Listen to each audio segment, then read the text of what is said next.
Tuh. Assalamualaikum warahmatullahi wabarakatuh. Waalaikumsalam warahmatullahi Selamat wabarakatuh. pagi. Berjumpa lagi bersama saya, yaitu Bapak Abdul Latif. Masih di masa pandemi ya. Alhamdulillah kita semua bisa belajar bersama dan berkumpul di kelas ini dengan keadaan sehat walafiat. Pesan saya, tetap terapkan prokes ketat agar corona tidak sampai menyerang pada kita dan keluarga kita. Ya, ingat pesan saya 5M. 5M, memakai masker, mengurangi mobilitas, menjaga jarak, dan lain sebagainya. Oke, sebelum pelajaran dimulai, kita berdoa terlebih dahulu agar pelajaran dan pembelajaran pada kesempatan kali ini bermanfaat untuk saya dan kalian semua. Amin Allahumma amin. Berdoa dimulai. Al-Fatihah. Di depan bisa kalian saksikan bersama pada kesempatan kali ini materi yang akan dibahas oleh kita, dikaji oleh kita, yaitu Toharo. Ya, sering sekali kalian dengar tentang Toharo. Toharo itu janjane apa to, Cak? Aku tak takon karo kamu, ana sing ngerti ora? Ya. Yang pertama ini ya, sebelum ke Toharo, sudah saya buatkan peta konsep yang akan kita pelajari pada hari ini. Satu pertemuan, yaitu yang pertama nanti kita bahas mengenai pengertian Toharo, kemudian kita kupas tuntas bersuci, hadas, wudu, tayamum, ya harus kalian ketahui semua dan harus kalian ingat-ingat sampai akhir hayat. Kalau tidak kalian amalkan ilmu kalian, maka ilmu kalian akan percuma. Ini ya, bisa kita saksikan bersama di depan. Itu ada pengertian Toharo. Toharo, tohir ya.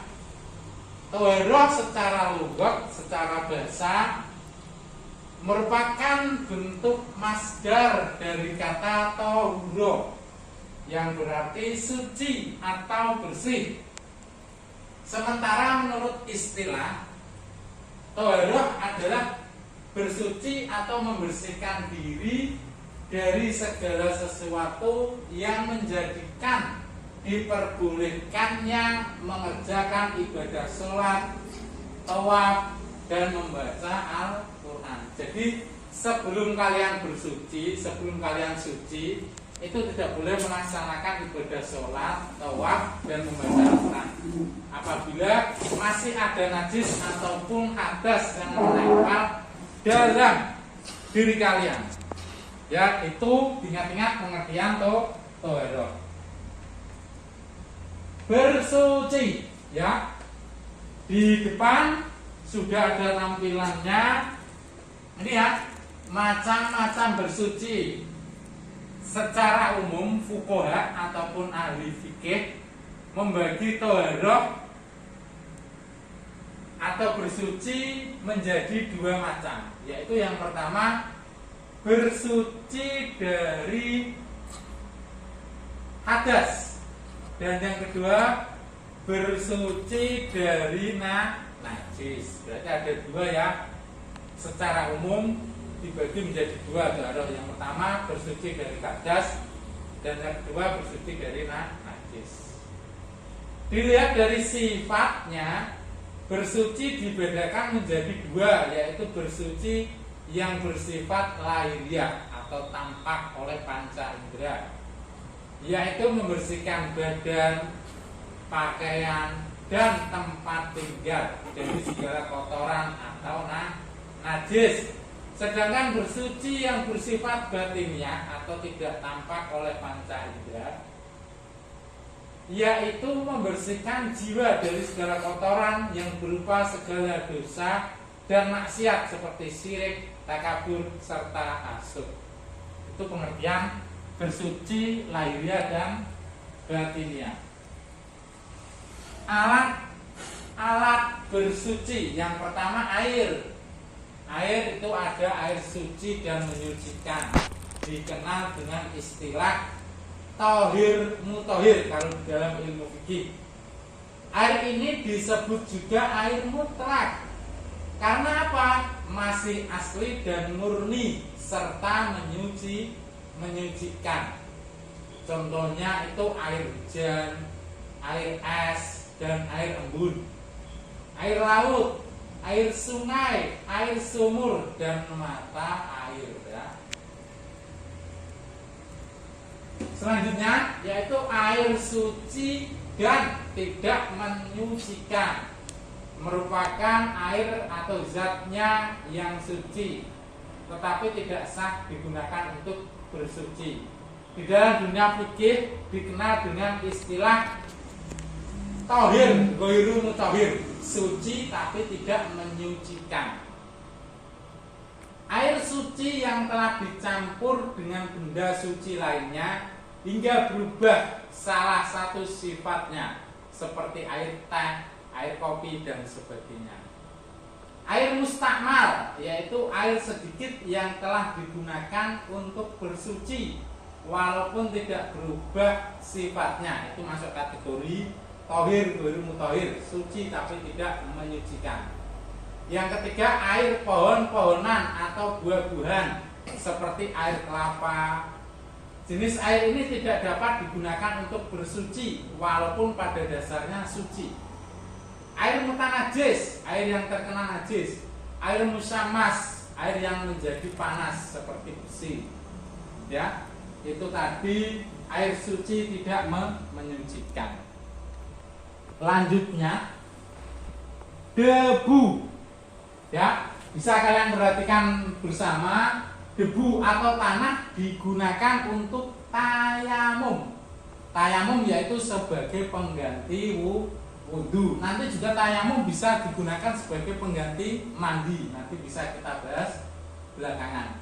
Tayamum dilakukan jika tidak ada air atau berhalangan memakai air. Seperti kalian ketika sakit dianjurkan oleh dokter jangan sampai sakit kalian itu apabila terkena air malah tambah parah dan tidak mari-mari, maka kalian diperbolehkan tayamum. Yang selanjutnya yaitu musafir, misalnya diperbolehkan tayamum menggunakan debu. Yang selanjutnya yaitu batu. Batu dapat digunakan untuk bersuci atau beristinja. Istinja itu istilahnya kalau bahasa Jawa itu cebok atau cebok ya. Ketika tidak ada air, istinja yaitu membersihkan dubur setelah buang air besar, itu cebok ya. Jumlah sedikitnya 3 batu. Selain itu tidak boleh menunggu najis hingga kering sebab akan sulit untuk dibersihkan. Jadi ketika kalian setelah selesai kalian menggunakan alat bersuci menggunakan batu, maka dianjurkan untuk menggunakan 3 kali batu. Jangan menunggu sampai kering. Karena apa? Dikhawatirkan nanti kalau kering, najis yang menempel pada diri kalian sulit untuk dibersihkan. Hadas ini ya, kita masuk ke hadas. Hadas, kalian sering mendengar hadas, nama itu wudu alirofil hadasi ya. Hadas secara pengertian fikih yaitu suatu kondisi di mana seseorang dalam keadaan tidak suci menurut ketentuan syara, itu hadas. Hadas itu ada 2. Yang pertama hadas kecil. Hadas kecil apabila kalian mempunyai hadas kecil, cara mensucikannya, cara menghilangkannya cukup dengan berwudu atau tayamum sebagai pengganti wudu. Itu ya, bisa kalian baca di depan. Hukum wajib bersuci seseorang yang hendak beribadah haruslah dalam keadaan suci dari hadas kecil. karena merupakan syarat sah ibadah makruh. Oleh karena itu bersuci hukumnya wajib. Sebab-sebab hadas kecil. Kenapa kalian kok dianggap berhadas? Hadas kecil yang pertama itu keluar sesuatu dari dua jalan, yaitu jalan depan dan jalan belakang, atau terkenal dengan istilah kubul dan dubur. Yang kedua, hilang akal. Yang ketiga, bersentuhan kulit laki-laki dan perempuan yang bukan mahram. Yang keempat, menyentuh kemaluan dengan telapak tangan. Itu kenapa? Sebab-sebab kalian berhadas kecil ada di depan kalian. Yang kedua yaitu hadas besar. Hadas besar, cara menghilangkannya dengan mandi wajib atau bertayamum jika tidak ada air. Jadi tayamum bisa digunakan sebagai pengganti hadas kecil dan juga hadas besar.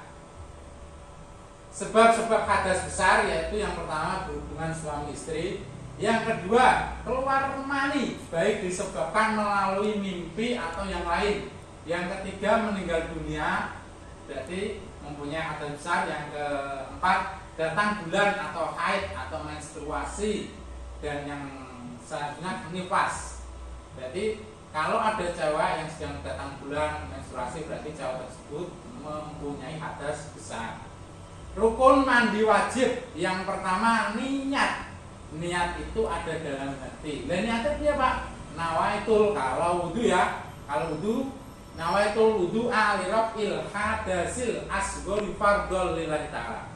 Itu niat wudu, cara menghilangkan hadas kecil. Kalau hadas besar Pak, niatnya bagaimana? Nawaitul ghusla ya, bukan ghuslu. Kalau ghusla itu mandi, kalau ghuslu itu masuk. Ghusla lirafil hadasil akbari, buat tambahin minal haidi ya kena, ora ya kena. Tidak menghilangkan niat dari awal. Nawaitul ghusla lirafil hadasil akbari fardhu lillahi ta'ala, cukup. Yang kedua mengalirkan dan membasuh air ke seluruh tubuh. Yang ketiga menghilangkan najis kalau ada di badan. Misalnya kalian sedang hadas besar mau mensucikan diri, di tangan kalian kok ada kotorannya, di mana kotoran tersebut masuk kategori najis, maka najis tersebut harus dihilangkan terlebih dahulu sebelum disucikan. Ya, masih kita bahas hadas. Sunnah mandi wajib. Jadi mandi wajib ya ono sunnahe. Yang pertama membaca basmalah. Kalian tahu basmalah ya? Basmalah itu Bismillahirrahmanirrahim, itu basmalah. Sunnah mandi wajib yang kedua, kita disunahkan wudhu sebelum mandi. Yang ketiga menggosok seluruh badan dengan tangan. Agar apa? Agar najis yang menempel dalam diri kita itu hilang. Yang keempat atau yang terakhir, sunnah yang terakhir, berturut-turut tidak berselang waktu. Maksudnya piye? Jadi ketika kalian sedang mandi besar, kalian harus menyelesaikannya dari awal sampai akhir. Tidak boleh setelah kalian bejur sirah, durung sampai sikil kejur, wes mbok tinggal lunga dhisik. Itu kalian tidak mendapatkan kesunah. Kesunah adus langsung dibarke. Larangan bagi orang yang berhadas besar, mau ya ono haid, ono kumpul tujuh dan sebagainya, berarti kalian dilarang. Yang pertama sholat. Kalau kalian sedang hadas besar, kalian belum suci, yang pertama tidak boleh sholat. Yang kedua tawaf. Tawaf itu mengelilingi Ka'bah. Yang ketiga memegang mushaf dan membaca Al-Quran. Nyekel wae ra entuk wong nang maca ya.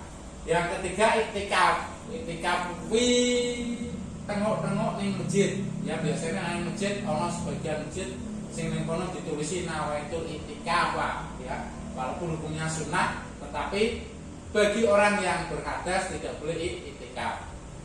Yang selanjutnya itu khusus bagi wanita.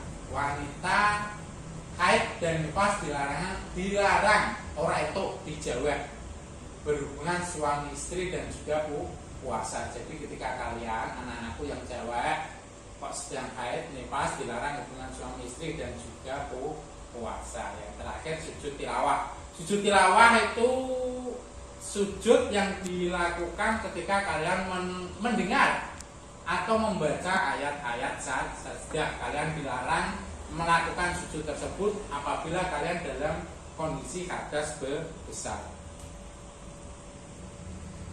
Ini ya, najis. Najis secara bahasa ya merupakan bentuk fa'il dari kata najasa yunajisu ya, yang berarti kotor. Sementara menurut istilah, najis adalah sesuatu yang dianggap kotor, itu najis. Sementara ini ya, yang disepakati oleh madzhab 4, di situ ada madzhab Maliki, madzhab Syafi'i, madzhab Ahmad bin Hanbal atau terkenal dengan madzhab Hambali, atau yang terkenal dengan madzhabnya Hanafi, dan juga madzhab Imam Malik yang terkenal dengan madzhab Maliki ya. Yang masuk kategori najis itu ada 10, bisa kalian baca mulai dari tinja, mazi, madi, darah binatang, muntah, air kencing, madi, darah binatang, bangkai binatang, binatang yang bagian tubuhnya terpotong, itu masuk kategori najis. Ini ya, macam-macam najis ada 3. Yang pertama najis mukhafafah. Najis mukhafafah itu apa? Khaf itu artinya ringan. Najis yang masuk kategori ringan. Cara menyucikannya cukup disiram air pada benda yang terkena najis ya. Najis ini itu contohnya najisnya air kencingnya bayi ya. Yang kedua najis mutawasito. Najis mutawasito ki opo to jenenge to Cak? Krungu bendina kok ora arti pengertiane ya. Najis mutawasito yaitu najis yang tergolong kategori sedang, seperti darah, nanah, muntah, bangkai, minuman memabukkan. Najis mutawasito ada 2. Yang pertama itu mutawasito ainiyah. Ainun berarti itu yang tampak oleh mata, yang terlihat wujudnya, bentuknya, itu masuk kategori najis mutawasito ainiyah. Yang kedua yaitu najis hukmiyah. Najis yang masuk kategori yang tidak terlihat wujudnya maupun bentuknya. Najis yang ketiga itu najis mughalladho, itu najis kategori besar atau berat.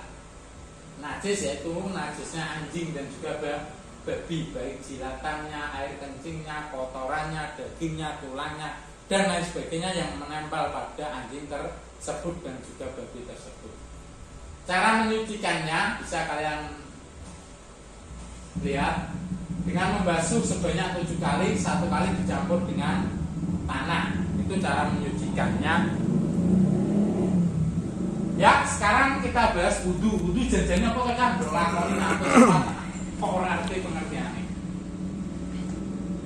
Wudu secara kaidah, secara kata itu berasal dari kata tawaddu'a ya tawaddu. Wudu artinya bersih atau indah.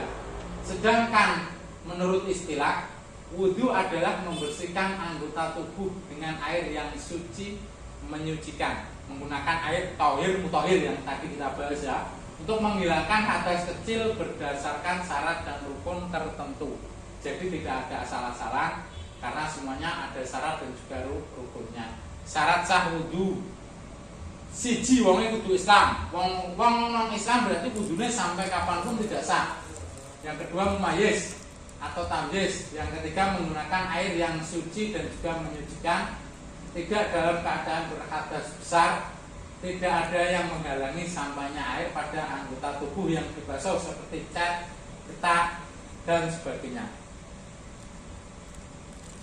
Rukun wudu ada 6. Yang pertama niat, membasuh muka, membasuh kedua telapak tangan, membasuh kedua tangan sampai siku, mengusap sebagian kepala, membasuh kedua kaki sampai mata kaki. Mata kaki itu polok ya, nang bosone awake dhewe.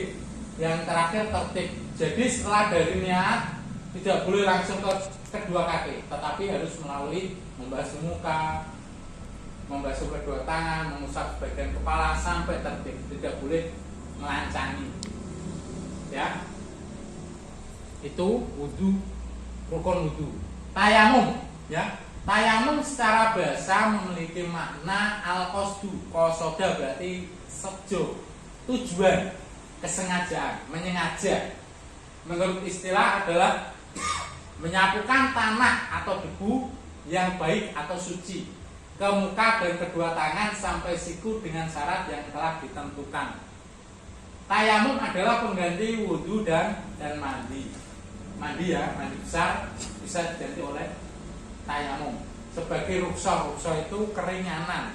Nah, dikai keringanan harus digunakan karena iman malah digunakan. Bagi orang yang berhalangan menggunakan air, itu diperbolehkan tayamum, seperti contoh orang sakit yang saya jelaskan di awal tadi. Yang kedua, dalam perjalanan pesawat, ya, misalnya kalian haji sudah masuk waktu sholat, di pesawat tidak ada air, maka kalian bisa atau boleh bersuci menggunakan metode tayamum. Yang ketiga yaitu tidak menemukan air, misalnya musim kemarau seperti ini, air sulit, di desa kita tidak dapat, tetangga sebelah tidak dapat, kecamatan tidak dapat, maka kita boleh bertayamum. Syarat tayamum ada halangan, ya, ada halangan sehingga boleh tayamum seperti sakit. Misalnya kalian sedang sakit, apabila sakit tersebut terkena air, sakit tersebut menjadikan kamu parah, maka boleh tayamum. Sudah masuk waktu sholat, misalnya wayang ketiga, wayang daunong udan, banyu angel, ngangsu kangelan, ya, maka kita boleh tayamum. Sudah diusahakan mencari air dan benar-benar tidak ada, menggunakan debu atau tanah yang suci, menghilangkan najis sebelum melakukan tayamum. Contohnya tadi di tangan kalian ada kotoran ayamnya. Sebelum tayamum maka kotoran ayam tersebut dibuang terlebih dahulu atau dihilangkan. Rukun tayamum, yang pertama niat, yang kedua menyapu muka dengan debu, ya, ini muka. Yang ketiga menyapu kedua tangan sampai siku dengan debu, ya, tertib atau berurutan, tidak boleh rancang-rancangan.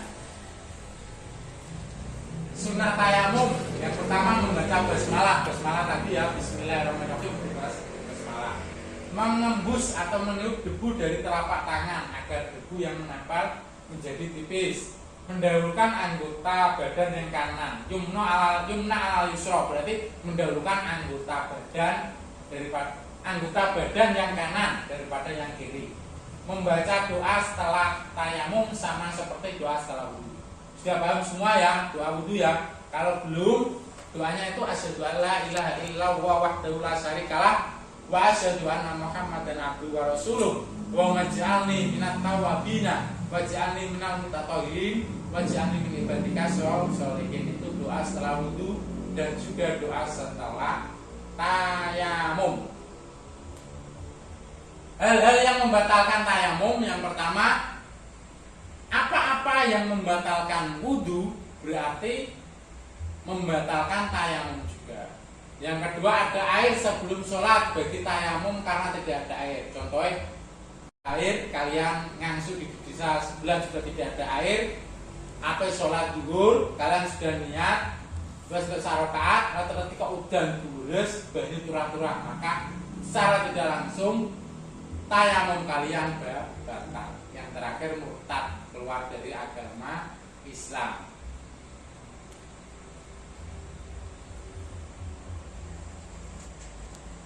Ya, demikian yang bisa saya sampaikan, yang bisa kita pelajari pada pertemuan kali ini. Ada yang ditanyakan tidak? Jika tidak ada yang ditanyakan, silakan kalian pelajari materi berikutnya. Minggu depan kita bahas bersama. Apabila ada pertanyaan, isin nyampe noneng depan kelas, bisa disampaikan lewat WA dan lain sebagainya. Nanti saya jawab. Ya, saya akhiri pertemuan kita pada kesempatan kali ini dengan doa semoga kita semua sehat selalu, dijauhkan dari musibah, dijauhkan dari bala, ya, dijauhkan dari corona dan lain sebagainya. Kita sehat selalu ya. Akhirul kalam, wassalamualaikum warahmatullahi wabarakatuh.